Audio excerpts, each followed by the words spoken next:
hello. And if that sounds a rather inadequate greeting the way I do it, just think what our great British comedians have been able to get out of the same two syllables. Hello, everybody. Hello. Oh, hello. Hello, pirates. Hello, everybody. Hello, me dearie. Hello. And hello to them. Some of the voices, all of them beloved in their time, who have invited British audiences to share their company over the years in that strange experience, radio comedy. I mean, if you'd told a citizen of medieval England that one day it was going to be possible for someone many hundreds of miles away to make him laugh, possible, in fact, for someone no longer even alive to give him the giggles, well, he'd no doubt have thought the gates of Bedlam had fallen off again. But a few years later, shortly after the First World War, this idea became a real possibility with the formation of the British Broadcasting Company, a commercial venture, under the leadership of Mr. J.C.W. Reith. Mr. Reith was 6 feet 6 inches tall and felt he was born to be a leader of men. But at the time of his application to run the BBC, he didn't actually know what broadcasting was. Nor was Lord Reith of Stonehaven, as he later became, your ideal man to keep the public entertained. Informed, perhaps. Educated, certainly. Instructed would perhaps be the best word. But for the world of entertainment, life had not prepared him, as John Freeman found out in a famous TV interview. Most people, at any rate in the south of England, would suppose that life in a manse in Glasgow was austere, not very exciting. On the whole, did your father bring you up to enjoy life or not? No. There was great love from both my father and mother, but there was an austerity in my father's surroundings.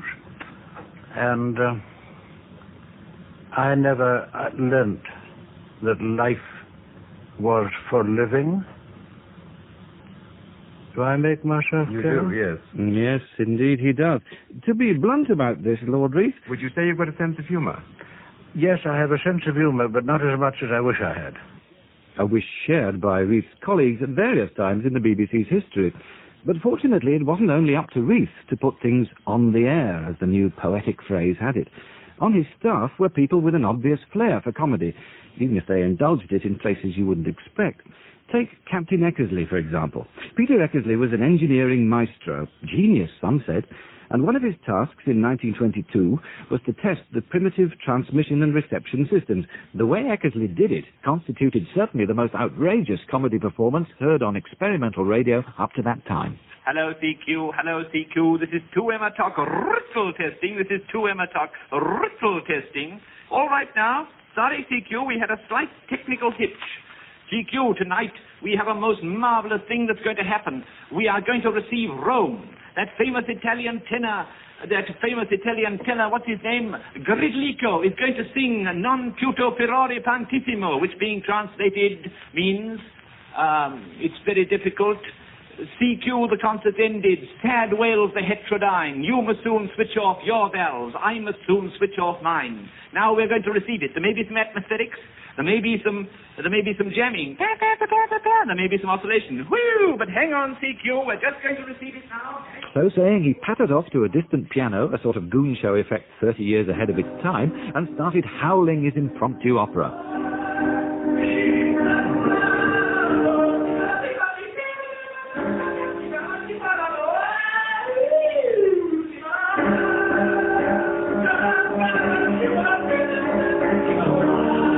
Il Magnifico Eckersley, 1922 style. Back in those early 20s, when listeners in, as they were called, had to do a lot of twiddling of knobs and cat's whiskers to stay tuned, it was safest in official broadcasts to put rather slow and static performers in front of the microphone. So it was that one of the very first comedians to make his name in the broadcasting studio was John Henry. Hello, everybody. I'm just going to give you a short lecture on wireless. Of course, I like talking about wireless because wireless is a very wonderful thing. Anything that will make a woman listen must be wonderful, mustn't it? Now, wireless was invented by a man called Marconi. Of course, when I say he invented it, I mean he thought of it first, but I'm the man who perfected it and made it what it is. I've got a fine wireless set that I made myself. I wouldn't mind betting that Marconi in his wildest dreams never thought of anything like my set. Oh, it's a masterpiece. Of course, when I showed it to my friend Captain Eckersley of the BBC, he didn't call it that, although he admitted that he'd never seen anything like it, so you can tell what his private opinion is, can't you? John Henry talking about wireless and giving Captain Eckersley a mention on a gramophone record. These early broadcasting stars were usually given opportunities to make records, fortunately for us. John Henry's monologues turned into dialogues when he was interrupted by his wife, stage-named Blossom. My set is what is called a married man's set. That is to say, there's no loudspeaker with it, because, of course, no married man wants two loudspeakers in the house, does he? Oh, you're here, are you, John Henry? Yes, Blossom. What are you doing? Oh, I'm giving a wireless lecture. A wireless lecture? What part of the subject are you talking about? Well, it's a very funny thing, but I was just talking about the loudspeaker when you walked in. As on the music halls, mothers-in-law and wives came in for traditional abuse. There was nothing newfangled about the humour. Many years later, Blossom came back to the microphone with memories of her partner, who may have been the first radio comic to benefit from that little mechanism of habit that can turn any repeated phrase into a catchphrase, however simple it is. You said, "Ah, well." Used to say that quite a lot, "Ah, well." Well, hello, everybody, of course. That became very well known. As soon as you said that, if he did, when he worked on the halls, he used to do Sunday leaks quite a lot. And before I went on, he used to appear first and tell stories as nobody else from my point of view, could tell them. He just wore a dinner jacket, no help, no red nose, no baggy trousers, which, of course, I know are not allowed on Sunday. But even in the ordinary way, never had any makeup on at all, always a dinner jacket. And he just said, "Hello, everybody." And as soon as he said that, you know, to be a round of applause. He just sheer personality. He's a most wonderful, very ugly man, but sheer personality. Blossom, more than 30 years later. Her remark about what wasn't allowable on stage on a Sunday naturally applied in triplicate to Reith's broadcasting service. Nothing resembling light entertainment was heard on the day of rest. So comedy confined itself to weekdays and to studio space that was anything but inspiring. There were sort of draped curtains, very heavy, a sort of dead sound in the studio, and that frightful meat safe. You expected flies to fly, you know, round it all the time, that sort of blue gauze, and that sort of dead feeling all the time, muffled, but nothing exciting about it at all. The old meat-safe microphone didn't allow for much hopping about in the studio, so the most standard form of radio entertainment in the early days was the talk, the simple scripted lecture, preferably by somebody with a mellifluous delivery, like the musician Sir Walter Davies, who for a time was probably the favourite in this line. And the next thing is for us to remember that we left off, to me rather provokingly, in the very middle of the third part of our talks. The first part, of course, was about the remark in music, which Beethoven made such a feature of, and which since seems to have died. This kind of thing. Sir Walter Davies with the serious talk. But because it was already becoming a rule in radio that everything serious soon acquired its comedy counterpart, there was also room for orotund comedians who did funny material in an equally plummy style. Good evening, England. This is Gilly Potter speaking to you in English. Gilly Potter, the sage of Hoggs Norton, had such a strong style, overlapping a bit with Beachcomber, the newspaper humorist, that he was still announcing himself with that introduction in the Second World War. If the BBC had to have comedians, and it was clear now from public reaction that they were indispensable, then Potter was the sort of chap Reith was looking for. Well, I think it was because, as I used to say in my performance, there was nothing in it that would offend a child or a bookmaker. And they soon realized that, you see, though Reith knew more children than bookmakers. And Sir John Reith, quite rightly, did not wish to hear the English language polluted, and, of course, he would not countenance anything that was not fit to come into a nice home. It was middle-class people, then as now, who had nice homes. They certainly had most of the wireless sets at the time. So it tended to be the less well-off, with their funny voices, then as sometimes now, who provided something to laugh along with, or even perhaps to laugh at. Nowhere was this more obvious than in the string of character comedians who sprang up in the 20s, each with a slightly different slant on the gossipy, hard-done-by, sometimes malicious or lugubrious, and always frumpy old working woman. Bertha Wilmot, Mabel Constanduros, Helena Millais. They all had big reputations playing characters who were household names. Helena Millais, for example, played Our Lizzie, and some typical monologues of Our Lizzie were put on record. Hello, everybody. A comedy fragment from life, a Cockney sketch, entitled Our Lizzie Goes Shopping. Hello, me ducks. Here I am again with me old string bag. Handy things, string bags, ain't they? I lost 2 pounds of beans last week. Been and dropped through the holes. Talk about the long, long trail. Here ain't kids the limit. When we was having tea the other day, there was our Bert, drinking his tea out of a saucer. But I says, I'm ashamed of you, drinking your tea out of a saucer. Well, Ma, he says, if I drink it out of the cup, the blinking spoon goes up me nose. Hello, Mrs. Green, how are you? I ain't seen you since last time, have I? How's your old man? Go on. Well, I never. What's that? Oh, my old man's all right. Going back to his old job. Looking for work. Whenever I broadcast, I always did an Our Lizzie sketch. And she was really the first character to become famous over the air. She was the first character ever to become known as a character. I had to think of some way of getting her into a studio.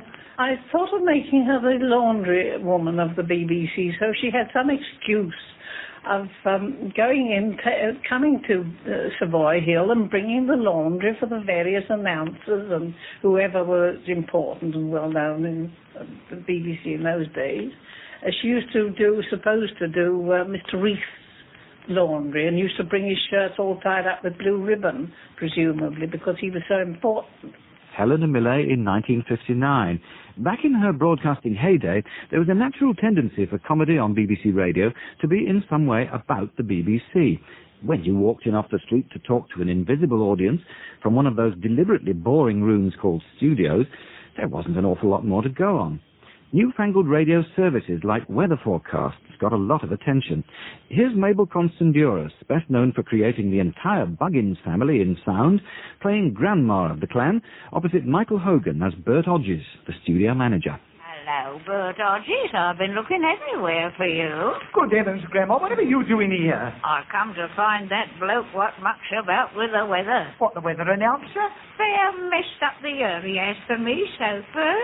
Got me out of me flannels into me calico by bank holiday, and then turned on one of them depressions straight off of the Iceland. Oh, really, Grandma? You can't hang round here, you know. I've got to get the studio ready for a musical program. What sort of music? The kind you can hum, or the kind that depresses you? Ah, well, you see, what's easier, modern musicians, ain't it, is being all rhythmical and primitative. Like as it might be a lot of African aborigines beating on their tom-toms. Here, don't you forget yourself, Bert Hodges. Aye? You know very well that ain't a part of the body you ought to refer to in front of me. Oh, Grandma. If that's the sort of goings-on they have at the BBC, I'm off. To appear to be taking John Reith's side of the censorship argument was, I suppose, one way of avoiding censorship. Not that any was really required there. Getting back to the early days of weather forecasting, though, there was another young comedian of promise having a go at that. Hello, folks. This is Tommy Handley calling, with great gusto and malice aforethought. Well, I beg to announce that owing to an outbreak of picking chops, the whooping chicks, measles rather, at Savoy Hill, the staff has been sadly depleted, and the corporation have asked me to keep the ball rolling and carry on for the rest of the evening. And now for the weather report, for the benefit of those who missed it on purpose. This morning, a deep depression settled over the south. This afternoon, my mother-in-law arrived from the north. Two things stand out about that. One is the superbly clear and direct delivery of Tommy Handley, perfect for the early radio sets, even when the material was less than perfect. And then the word corporation, which identifies that recording as post-1926, when the British Broadcasting Company gave way to the corporation, the chartered public service broadcasting system we've had ever since. To comedy artists, the difference was probably not immediately important. It was certainly not as visible as the great move made in 1923 from Marconi House to the relatively spacious Savoy Hill, ungratefully satirized by Gilly Potter. The BBC is in London at a place called Savoy Hill, so named after that Duke of Savoy who was never really well. It is a large building entirely surrounded by alleys which enable the officials to escape censure and the vaudeville artists to escape arrest. There are two ways in. The principal entrance is reminiscent of St. Mark's at Venice without entirely losing sight of the signal box at Chipping Sodbury. Through this portico enter the brains and beauty of the BBC.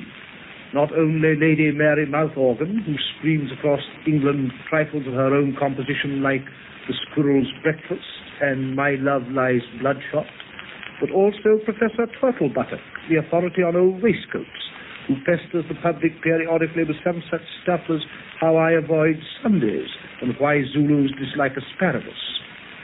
Round the corner from this splendid gateway, under an arch and up an alley, is another door, outside which stand 3 dustbins and 2 detectives. Need I say that by this door enter all the vaudeville artists. That sort of material did quite a lot to fix in the minds of wireless license holders, paying 10 shillings or 50p a year, what this thing called the BBC looked like. What it felt like from within, only the performers really knew. B.C. Hilliam was one.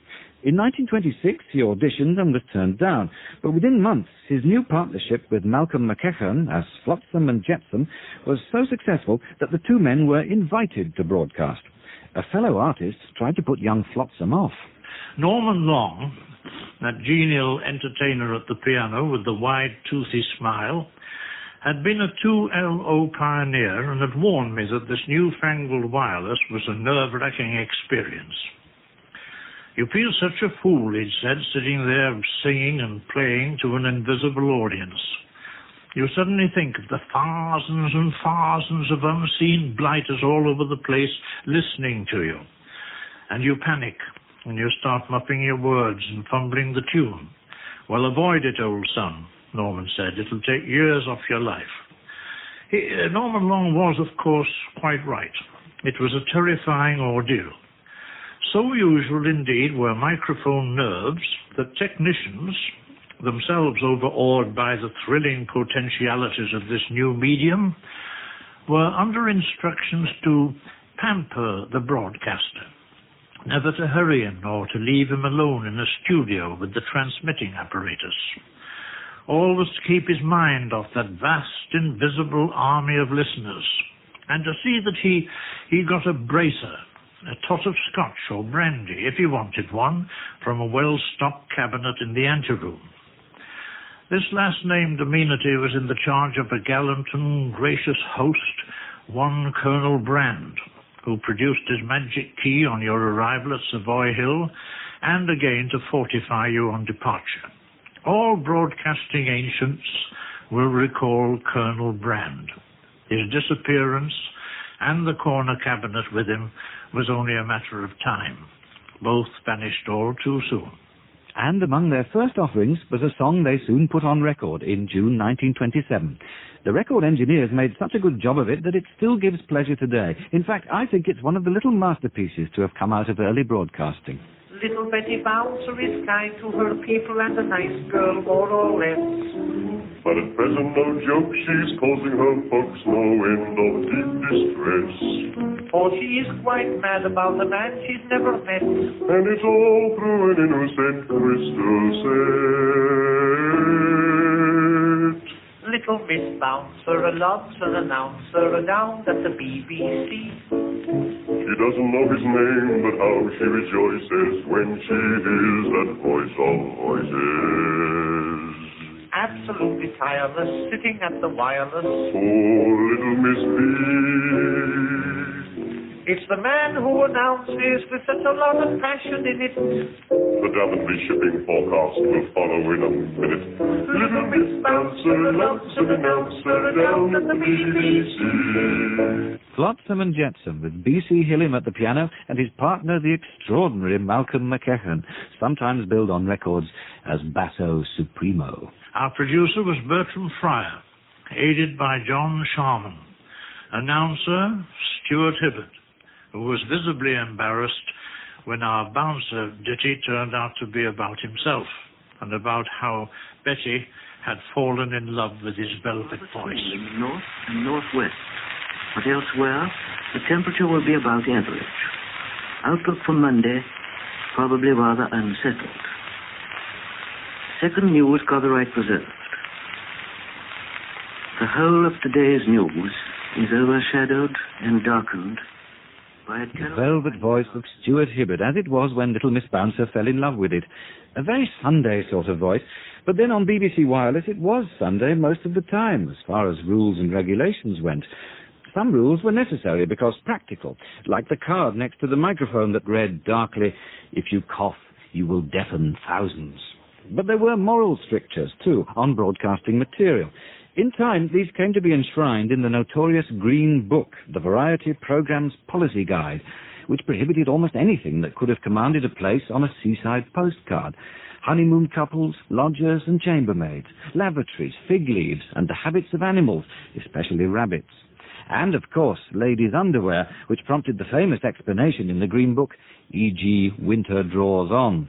B.C. Hilliam's friend Norman Long, known on his stage billing as A Song, A Smile and a Piano, but to his fellow pros as Old Teeth and Trousers, had a song about just this topic. Now, the BBC once wrote to me and said, "Dear Norman Long, we thought you'd like to face the mic with your piano, smile and song. So will you bring your repertoire along for us to see, to go over it with a pencil of the blue variety?" So I looked my list of songs up, to the studio I flew. I said, "Here's a nice song called Violets." They said, "Oh, that's much too blue." I said, "Is Robin Adair all right?" They said, "Robin Head Air, my head. Just think of the bald-headed men you'll upset. We can't let you broadcast that." So I looked my list of songs up, determined to show my skill. I started warbling merrily that well-known song until I sang "No Rose in all the world, no rose," they cried, "my hat. Why, you'll upset all the fishmongers. We can't let you broadcast that." So I looked my list of songs up, because I was beginning to tire. I said, "Well, here's a good one, a song called Strike the Lyre." They said, "Strike the lyre? What on earth do you think you're at? With thousands of barristers listening in, we can't let you broadcast that." Norman Long, with the complaint of a man who did have the odd doubtful song about vegetable marrows and such in his repertoire, and a nice one about the Baby Austin motor car too, and of course advertising was equally inadmissible. Friends told Helena Millay she was mad to broadcast at all, because she was giving away original material she couldn't then repeat around the halls. We were all interested in what was being built up, and we thought it would be a wonderful thing in the future, and I suppose at the back of our minds, even at the back of mine, and I'm unbusinesslike enough, I suppose we thought that we were going to be famous, you see, and make a lot of money. Some hope. The impresario George Black eventually withdrew all his artists from BBC work, which took several big names off the airways for many years.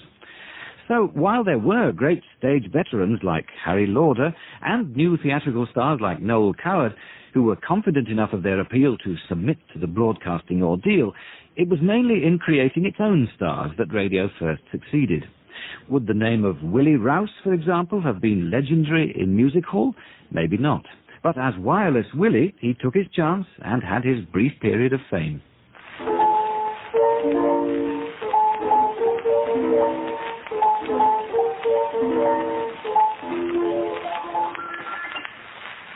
Now that the applause has somewhat subsided. Hello, everybody. Hello. Willie Rouse, Wireless Willie calling. Hello. Now, before I begin, ladies and gentlemen, I must apologize to one of my lady admirers. Single, I hope. Married, I expect. So she sent a note round to our musical director here at the studio asking me to sing a little song that she has evidently heard me sing before. It's a song called She's Only a Baker's Daughter, but oh, how she needed my dough.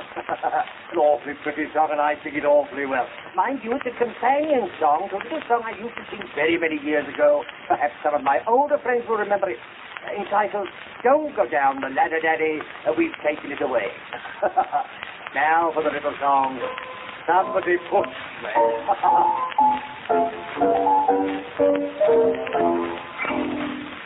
Mrs. Brown had two little children, nice little children, boys they were, well behaved and innocent darlings, till they once kicked up such a stir. From the window fell young Johnny, out his mother in a fright, asking why he tumbled out there. Johnny yelled with all his might, oh, I wouldn't have done, but somebody pushed me, they did. We tried to see who could lean out the farthest, out of the window, me and Sid, whoever could do it, won the halfpenny, I won the halfpenny. Disney said, oh, I wouldn't have done, but somebody pushed me, and I bumped my head. First verse, second verse, same joint, different gravy. If Wireless Willie's name was made by radio, the reputation of some other artists was saved by it. Tommy Handley, for example, had been touring for years with a tearaway musical sketch called The Disorderly Room, which audiences were getting to know too well. Radio not only revitalized Handley's career, it brought joy to his personal life, or rather Gene. Working on the hit review show Radio Radiance, Handley and his co-star Gene Alliston fell in love and solemnized forthwith a professional partnership that sounded like this. Chop, chop, chop, chop, chop, chop, chop. Have you seen my chickens when they're on parade? Chop, chop, chop, chop, chop, chop, chop, kicking up the dickens, bucked up what they made. To have praise for your sins would be bad enough, but whatever would you say if you had such a lot of chickens getting bigger and bigger every day? Getting bigger and bigger every day. Such a lot of chickens getting bigger and bigger every day. Handley and Alliston in a typical harmless number. But in America, at the same time, more ambitiously structured comedy was being tried. By 1928, they had a hit series called Amos and Andy. And while this was almost as racially condescending as the material of the minstrel era, with two white comedians impersonating a pair of naive black taxi drivers, it did at least have complete storylines in episodes. It was, in fact, situation comedy. Say, by the way, did you hear about Lightning? They put him in jail for borrowing money from a man. Well, they can't put him in jail for borrowing money from a man, can they? Well, the way I gets it, Lightning had to knock the man down 5 times before he lent it to him. Well, I'm a doggone. You don't mean to tell me. Well, Amos, I ain't going to stay here and argue with you. I'm going on home and study history. What kind of history? What do you know about the burning of Rome? I ain't seen the paper lately. Is it on fire? No. Listen, Amos. Don't you know the man that played his fiddle while Rome burned? This man sat on a wall. He was cold as ice. He was cold. That was Nero. You thinking about Zero, ain't you? No. I'm talking about the fiddle player. You don't know nothing about music. What is a scale? What is a what? A scale. A scale is a feather on a fish. Fishes don't have feathers. How about flying fishes? Oh, yeah, that's right. I forgot about that. Ain't that something? Radio sitcom in America, preserved from 1928. It would be 10 years before we had anything comparable here. They were interesting years, though, and we'll be hearing from them next time. Till then, a little number from the man without whom early radio comedy would have been, well, less controlled anyway. Bring me my bow of burning gold. Bring me my arrows of desire. Bring me my spear. O clouds unfold. Bring me my chariot of fire. I will not cease from mental fight, nor shall my sword sleep in my hand, till we have built Jerusalem in England green and pleasant land. Thank you, Mr. Reith. I don't know who it'll be, but someone will let you know. Russell Davies wrote and presented Radio Fun, the story of radio comedy, which continues next week with the radio debuts of Stainless Stephen and Rob Wilton. The series producer is Neil Cargill.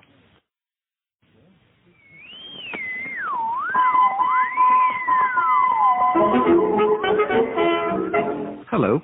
One thing that's remained constant at the funny old BBC since the early days has been its sentimentality about itself. So when the corporation left its grand old Savoy Hill home in 1932, listeners were naturally allowed in on the last rites. Well, Oliver, I suppose this will be about the last time you'll be pulling down that Orion gate of yours for me. Yes, sir.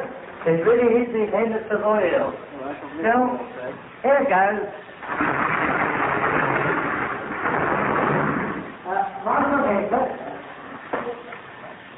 Good night, Watchman. Good night, sir. Old building. Good night, sir.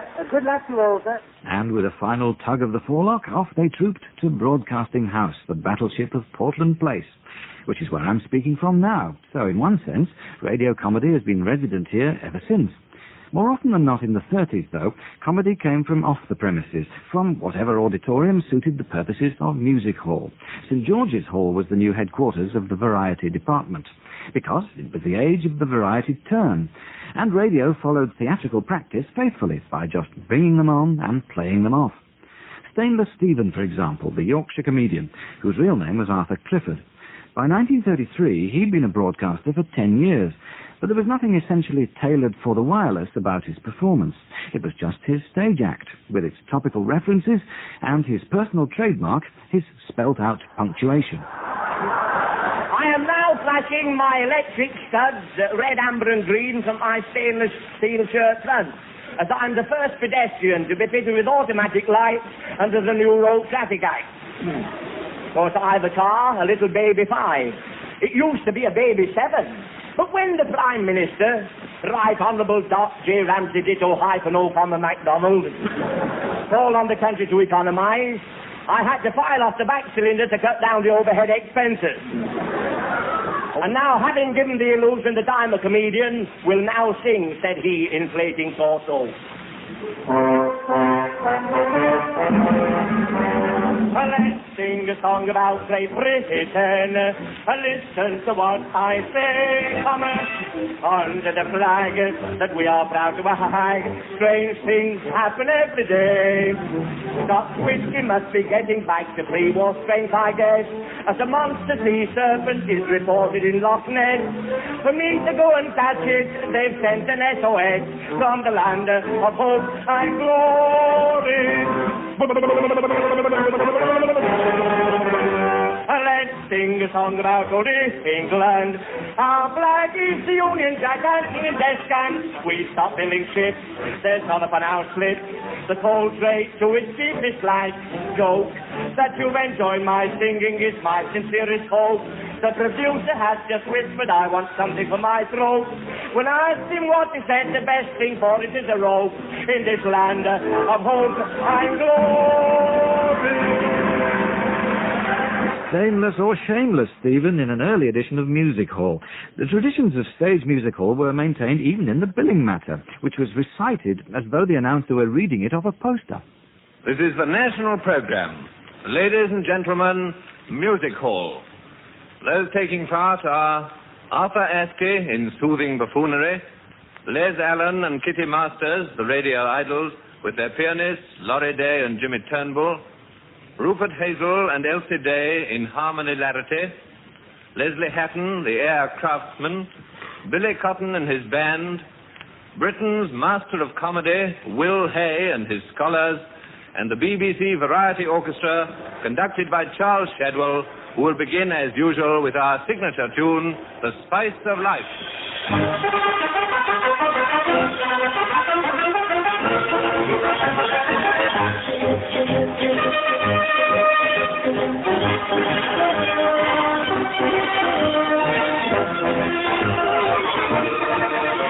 And with the show underway, the individual acts were brought on without build-up. It was the oral equivalent of holding up a placard that read, Arthur Askey.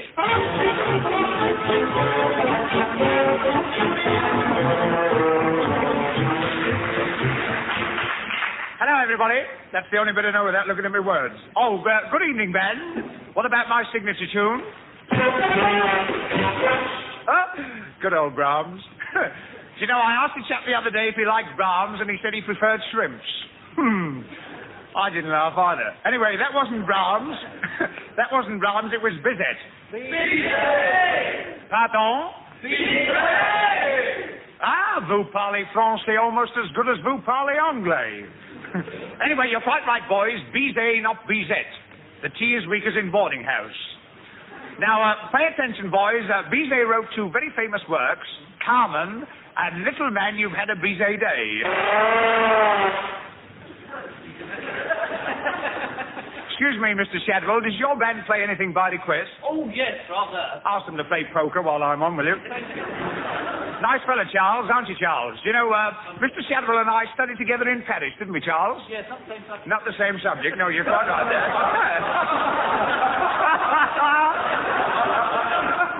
He's taking me edge for me. Well, now...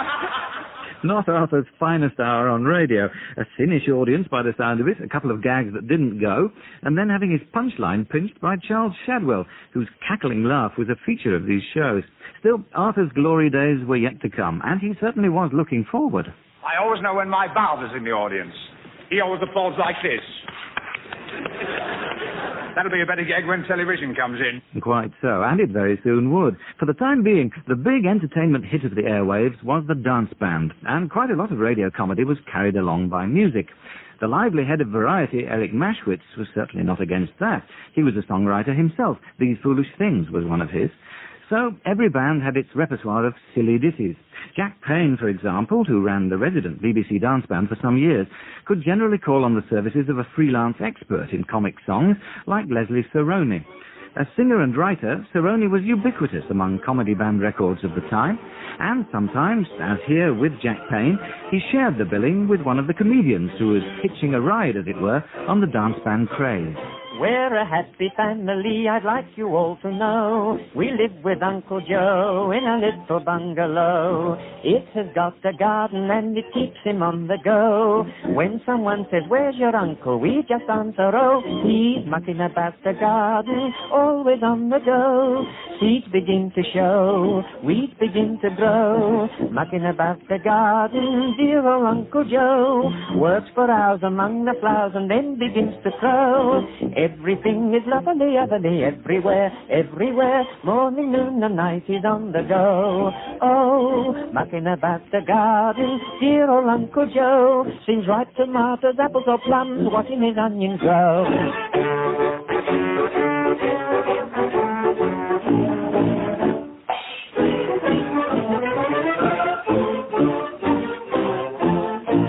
Now, a few hints on gardening by yours very soiled Tommy Handley.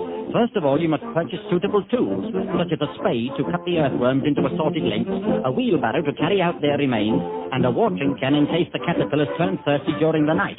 Of course, if you haven't got a garden, the only thing you require is a portmanteau which you fill with your neighbour's potatoes while she's at the pictures.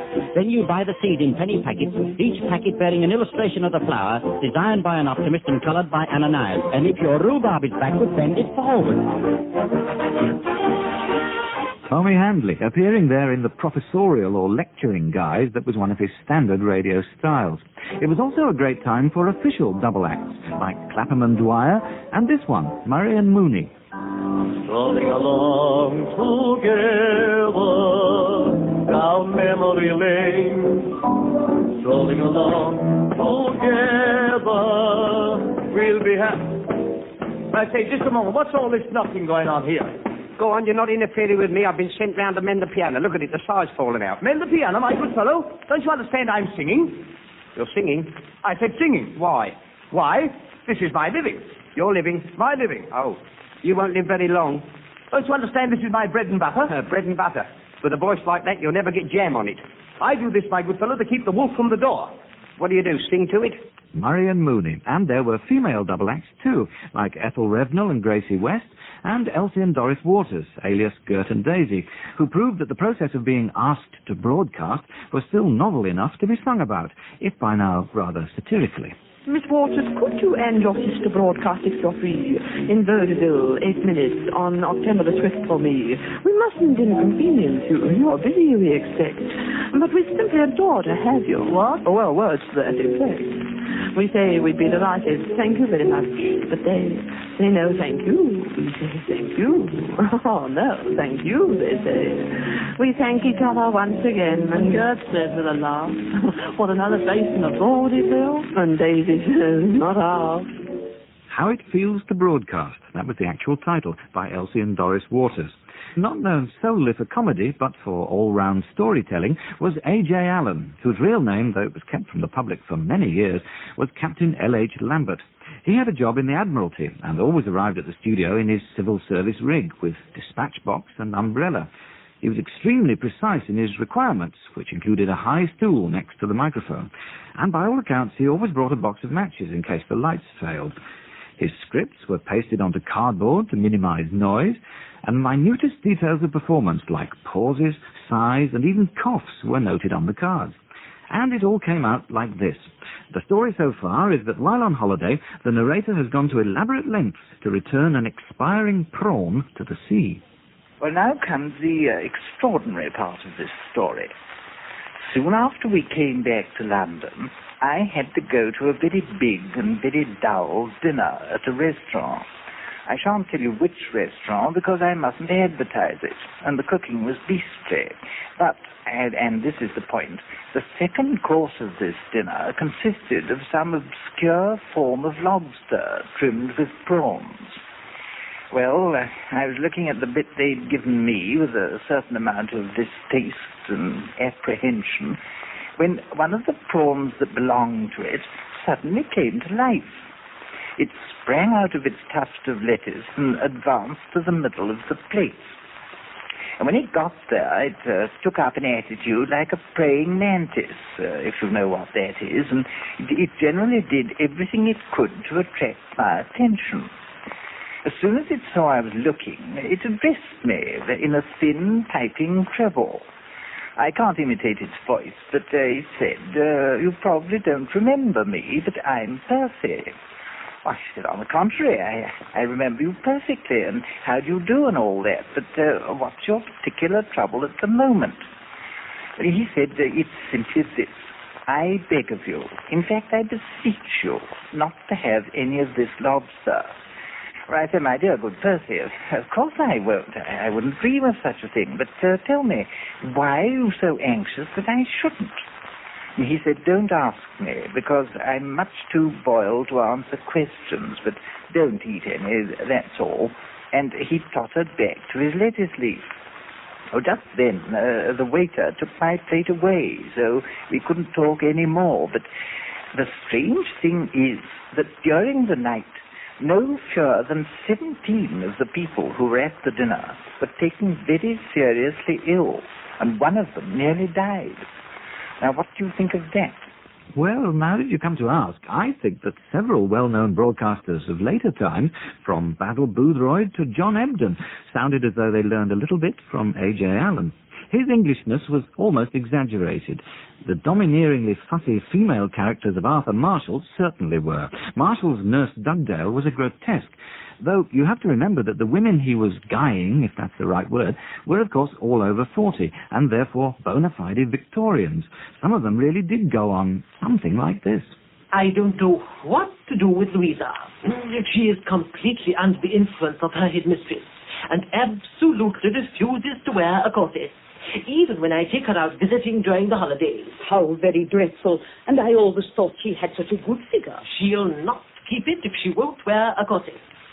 She is inclined to embonpoint, and all she will wear, even away from school, is a long boned bodice that buttons down the front. Does that without laces? You can't mean that. Indeed, I do mean that. No laces at all.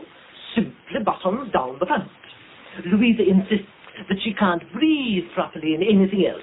Breathe properly? But I never have any difficulty in breathing. Louisa is being led into all kinds of activity at school. I strongly disapprove, but her father is so indulgent, he will let her have her way. How unseemly. What kind of activity? Lawn tennis. Did they really say lawn tennis? I suppose they must have. Accents in those days were probably more difficult for the listener to get to grips with. People weren't so used to hearing the dialects of the rest of the British Isles as we are now. So once a Scottish monologuist like William McCulloch got going with his characters, some of his more southerly listeners must have been a bit puzzled. Whenever she entered the post office, I knew we were in for a treat. There was something so compelling in the glint of her eye.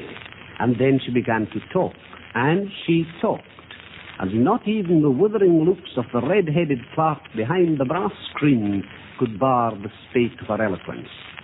Spreading her arms over the counter, she began with a, "Hey, you.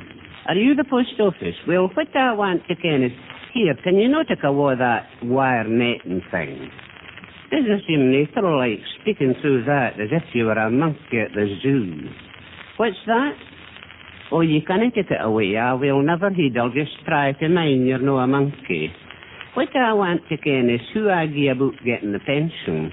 Oh, no, an old age pension. No fears. Well, 12 months slimming in a firm, I could give May West a run for it. But you see, my laddie, it's like this. What's that? Fall up a form? I'll form you. Me fill up a form. I would like to ken what you're paid for. Just you take a pencil and fill it up yourself. And that's only the start. Sometimes, though, an accent was the main point of a performance. The parlance of Hollywood films, for example, was a goldmine for scriptwriters and impressionists.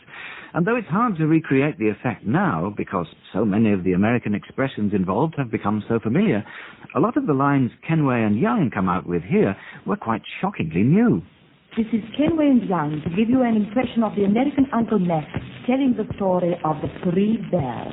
Well, children, once on a time there were 3 bears. One was a big tough guy and the other 2 were just a couple of yes-men.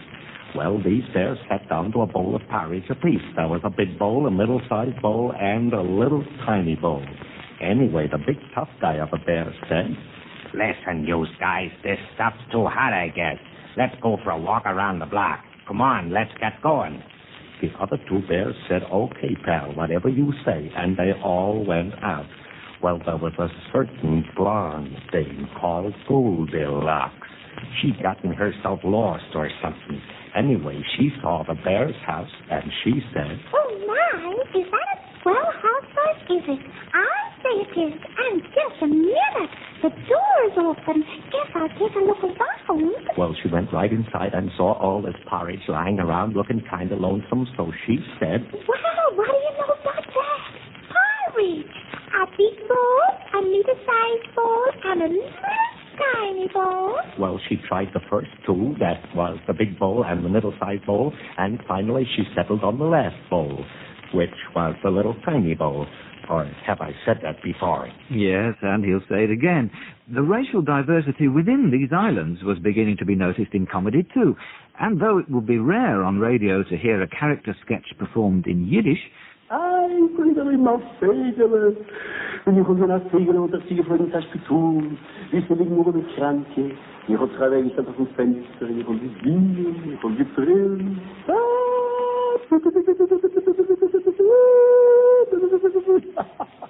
You see, it did happen. And Jewish comedianship in a broad East End sense was quite familiar, from Issy Bonn, who was actually billed as a Hebrew comedian, and from the dance band records. I wish I could forget it, but my memory sure won't let it. What it happened when I came back in the war. The street went round and round me. In the gutter then they find me. And a pig was also lying on the floor.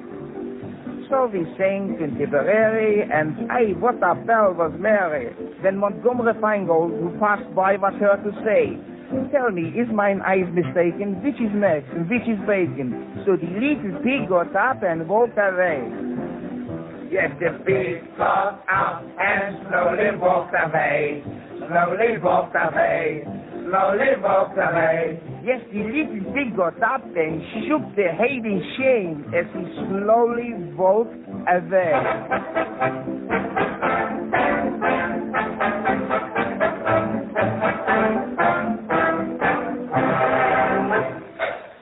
Max Bacon, drummer-comedian with the Ambrose Band. very much in the studio. But by the later 30s, radio comedy was getting out and about even more often into theatres and music halls. Was there perhaps something nostalgic about this? Well, there certainly was in the case of that fine old troupe, the Co-Optimists, who were invited to demonstrate the style they'd brought to the earliest days of radio. They seized the chance well. This, I think, is one of the most crisply sung opening choruses you'd have heard anywhere in the 20s or 30s.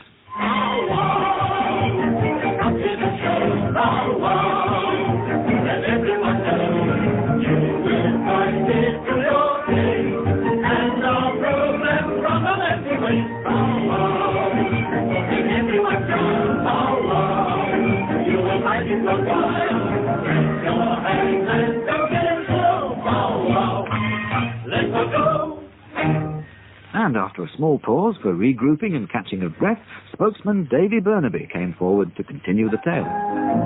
Here we are, poor old Davy put on first again.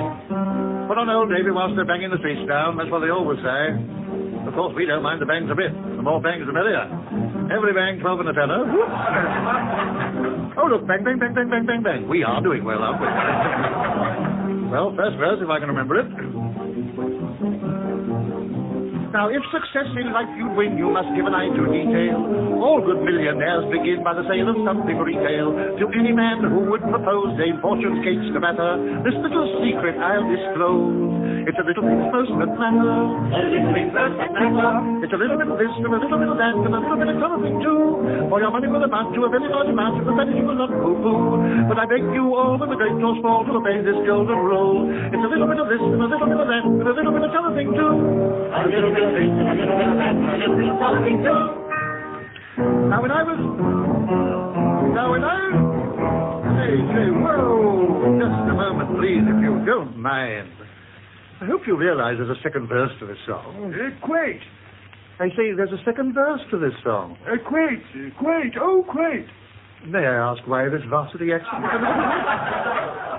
Now then, are you quite ready? Now, when I... It's a conspiracy, that's what it is.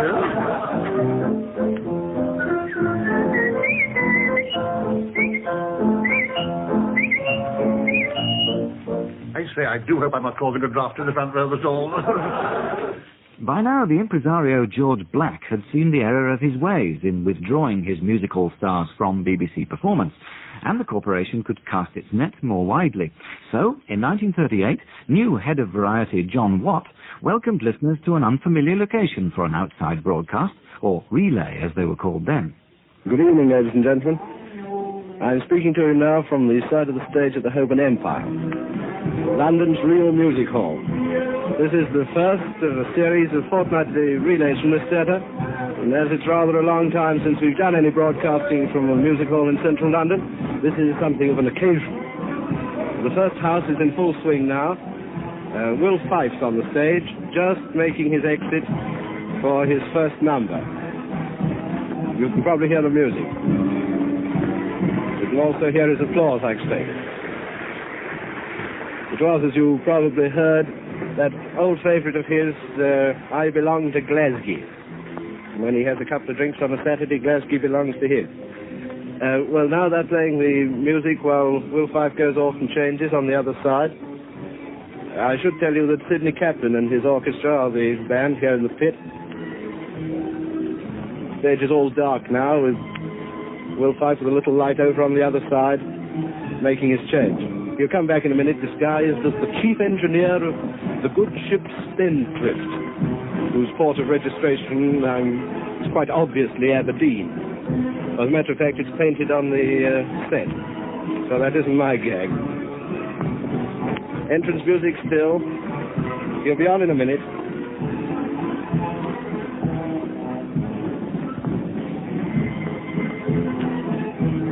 Here come the house lights. The footlights, I mean. Curtains have opened. And Will Fife comes onto the stage.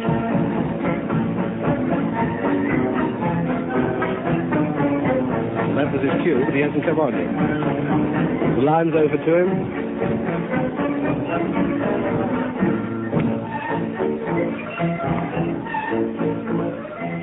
Here he comes, with his wee bit pipe stuck in the corner of his mouth. Will Fife as the chief engineer.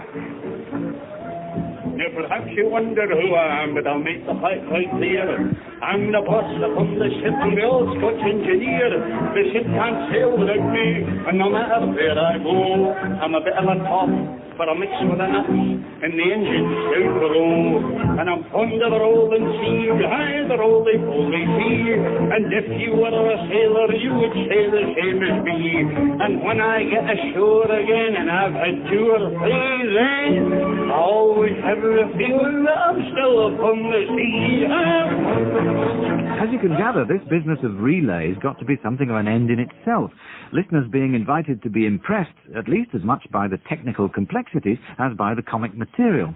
Good evening, ladies and gentlemen. This is Harry Pepper here on the side of the stage at Eastbourne.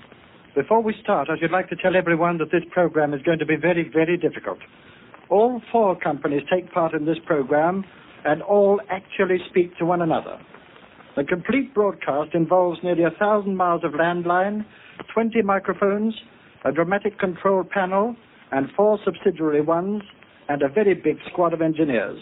Eventually, these relays from far-flung points became so institutionalized that one comedian was inspired to invent local broadcasting.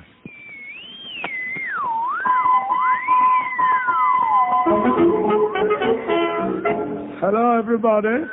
This is Radio Barnsley calling to the world. You are now listening to Sandy's own broadcasting station, broadcasting on a permanent wavelength of 3,462.5 gasometers. We are going to give you new ideas and new faces, voices. Now, by way of a change, for the next 2 hours, you will hear some gramophone records. We can't do that. What do you mean we can't do that? Well, we've got no gramophone. Yeah, well, don't give the game away. Now, what's next? Now we have Bang Crossley, the crooner. You may not be an angel, bo, bo, bo, bo, bo, 'cause angels are so few, bo, bo, bo, bo. But until the day that one comes along, I'll sing along with you, bo, bo, bo, bo. I'm looking for an angel, bo, bo, bo. You sing my love songs too. I think that should be enough for me. Bo, bo, bo. Well, he won't trouble us anymore. Jimmy, shall I do a bit of crooning? Yes, sure, Right, Sandy. sure. I've just been to the angel, where angels are so few. There I sat all day till one came along. Sandy Powell, best known for his catchphrase, "Can you hear me, mother?" which he only repeated on the air because one Saturday night he dropped his script and had to fill in with something while he pulled the pages back together again. I got the commentary on the Monday morning. The manager of the theatre, he said, "You'll say that tonight, won't you, Sandy?" I said, "Say what?" He said, "Can you hear me, mother?" I said, "Why?" He said, "Well, you said it on Saturday night on the wireless." I said, "Well, what about it?" He said, "Well, everybody's saying it." So I went on the stage, said, "Can you hear me, mother?" And the whole audience joined in with me. The power of broadcasting, being exploited there for a purpose which couldn't have been more different in its harmlessness from the political ends which radio was serving in those same moments, just a few hundred miles away in Germany. No doubt Britain was complacent. It usually is. The Western brothers relied on it. We're really too rugger and spocker, too manfully quick off the tee. We pile all our togs in a locker. Our sweaters have quite a low Z. We know the announcers and Greenwich Pacific, all of them. We simply adore the gale warnings to ships. We never shake vinegar over our chips. We're frightfully BBC. Next time we'll see how the wireless medium finally took hold of comedy, just in time for Hitler to take hold of Europe. It didn't change these two. How could it? Broadcasting house we admire more and more. We're terribly keen on the well-polished floor, and even the statue that's over the door. We're frightfully BBC. Of course, they still think it's upside down. We do lots of hunting when business allows. Definitely. Good judges of hoggets and shirlings and sows. We know all the prices of all the fat cows. We're frightfully PGC. Happy landing.